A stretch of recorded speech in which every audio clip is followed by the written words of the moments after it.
Chapter 21. Last Day. Charlotte and Wilbur were alone. The families had gone to look for Fern. Templeton was asleep. Wilbur lay resting after the excitement and strain of the ceremony. His medal still hung from his neck. By looking out of the corner of his eye, he could see it. "Charlotte," said Wilbur after a while, "why are you so quiet?" "I like to sit still," she said. "I've always been rather quiet." "Yes, but you seem specially so today. Do you feel all right?" "A little tired, perhaps, but I feel peaceful. Your success in the ring this morning was, to a small degree, my success. Your future is assured. You will live secure and safe, Wilbur. Nothing can harm you now. These autumn days will shorten and grow cold. The leaves will shake loose from the trees and fall. Christmas will come, then the snows of winter. You will live to enjoy the beauty of the frozen world, for you mean a great deal to Zuckerman, and he will not harm you, ever. Winter will pass, the days will lengthen, the ice will melt in the pasture pond, the song sparrow will return and sing, the frogs will awake, the warm wind will blow again. All these sights and sounds and smells will be yours to enjoy, Wilbur. This lovely world, these precious days." Charlotte stopped. A moment later, a tear came to Wilbur's eye. "Oh, Charlotte," he said, "to think that when I first met you, I thought you were cruel and bloodthirsty." When he recovered from his emotion, he spoke again. "Why did you do all this for me?" he asked. "I don't deserve it. I've never done anything for you." "You have been my friend," replied Charlotte. "That in itself is a tremendous thing. I wove my webs for you because I liked you. After all, what's a life anyway? We're born, we live a little while, we die. A spider's life can't help but being something of a mess, with all this trapping and eating flies. By helping you, perhaps I was trying to lift up my life a trifle. Heaven knows anyone's life can stand a little of that." "Well," said Wilbur, "I'm no good at making speeches. I haven't got your gift for words.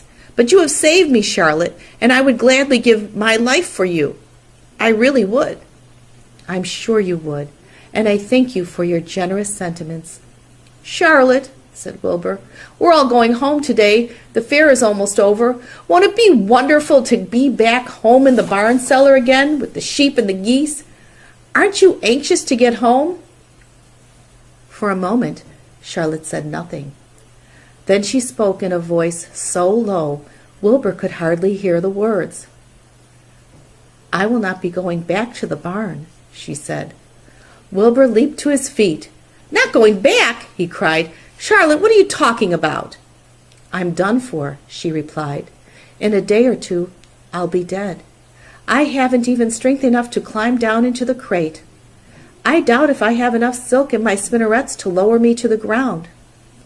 Hearing this, Wilbur threw himself down in an agony of pain and sorrow. Great sobs racked his body. He heaved and grunted with desolation. "Charlotte," he moaned, "Charlotte, my true friend." "Come now, let's not make a scene," said the spider. "Be quiet, Wilbur. Stop thrashing about." "But I can't stand it," shouted Wilbur. "I won't leave you here alone to die. If you're going to stay here, I shall stay too." "Don't be ridiculous," said Charlotte. "You can't stay here. Zuckerman and Lurvy and John Arable and the others will be back any minute now, and they'll shove you into that crate, and away you'll go. Besides, it wouldn't make any sense for you to stay. There would be no one to feed you. The fairgrounds will soon be empty and deserted." Wilbur was in a panic. He raced round and round the pen. Suddenly he had an idea. He thought of the egg sack and the 514 little spiders that would hatch in the spring. If Charlotte herself was unable to go home to the barn, at least he must take her children along. Wilbur rushed to the front of his pen. He put his front feet on the top board and gazed around. In the distance he saw the Arables and the Zuckermans approaching. He knew he would have to act quickly. "Where's Templeton?" he demanded. "He's in that corner under the straw, asleep," said Charlotte. Wilbur rushed over, pushed his strong snout under the rat, and tossed him into the air. "Templeton!" screamed Wilbur. "Pay attention!" The rat, surprised out of a sound sleep, looked first dazed, then disgusted. "What kind of monkey shine is this?" he growled. "Can't a rat catch a wink of sleep without being rudely popped into the air?" "Listen to me," cried Wilbur. "Charlotte is very ill. She only has a short time to live. She cannot accompany us home because of her condition. Therefore, it is absolutely necessary that I take her egg sac with me. I can't reach it, and I can't climb. You are the only one that can get it. There's not a second to be lost. The people are coming. They'll be here in no time. Please, please, please, Templeton, climb up and get the egg sac." The rat yawned. He straightened his whiskers. Then he looked up at the egg sac. "So," he said in disgust, "so it's old Templeton to the rescue again, is it? Templeton do this, Templeton do that. Templeton, please run down to the dump and get me a magazine clipping. Templeton, please lend me a piece of string so I can spin a web." "Oh, hurry," said Wilbur. "Hurry up, Templeton." But the rat was in no hurry. He began imitating Wilbur's voice. "So it's, 'Hurry up, Templeton!' Is it?" he said. "Ho, ho! And what thanks do I ever get for these services? I would like to know. Never a kind word for old Templeton, only abuse and wisecracks and side remarks. Never a kind word for a rat." "Templeton," said Wilbur in desperation, "if you don't stop talking and get busy, all will be lost, and I will die of a broken heart. Please climb up." Templeton lay back in the straw. Lazily he placed his forepaws behind his head and crossed his knees in an attitude of complete relaxation. "Die of a broken heart," he mimicked. "How touching! My, I notice that it's always me you come to when in trouble, but I've never heard of anyone's heart breaking on my account. Oh, no, who cares anything about old Templeton?" "Get up!" screamed Wilbur. "Stop acting like a spoiled child." Templeton grinned and lay still. "Who made trip after trip to the dump?" he asked. "Why, it was old Templeton. Who saved Charlotte's life by scaring that arable boy away with a rotten goose egg? Bless my soul, I believe it was old Templeton. Who bit your tail and got you back on your feet this morning after you fainted in front of the crowd? Old Templeton. Has it ever occurred to you that I'm sick of running errands and doing favors? What do you think I am, anyway? A rat of all work?" Wilbur was desperate. The people were coming, and the rat was failing him. Suddenly he remembered Templeton's fondness for food. "Templeton," he said, "I will make you a solemn promise. Get Charlotte's egg sac for me, and from now on I will let you eat first, when Lurvy slops me. I will let you have your choice of everything in the trough, and I won't touch a thing until you're through." The rat sat up. "You mean that?" he said. "I promise, I cross my heart." "All right, it's a deal," said the rat.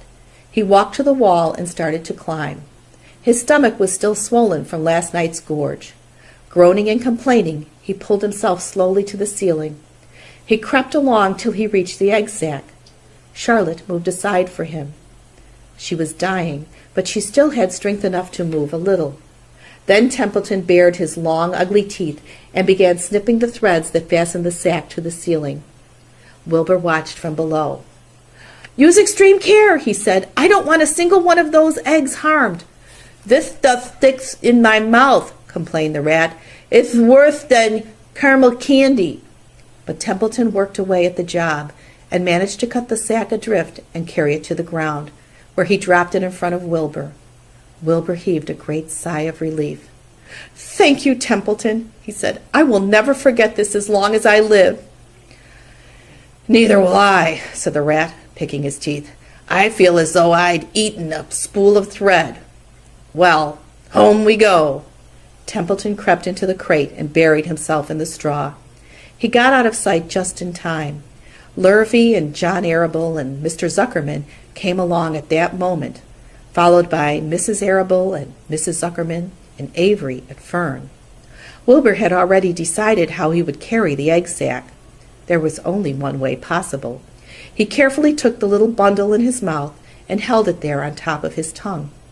He remembered what Charlotte had told him, that the sack was waterproof and strong. It felt funny on his tongue and made him drool a bit, and of course he couldn't say anything. But as he was being shoved into the crate, he looked up at Charlotte and gave her a wink. She knew he was saying goodbye in the only way he could, and she knew her children were safe. "Goodbye," she whispered. Then she summoned all her strength and waved one of her front legs at him. She never moved again. Next day, as the Ferris wheel was being taken apart, and the race horses were being loaded into vans, and the entertainers were packing up their belongings and driving away in their trailers, Charlotte died. The fairgrounds were soon deserted. The sheds and buildings were empty and forlorn. The infield was littered with bottles and trash.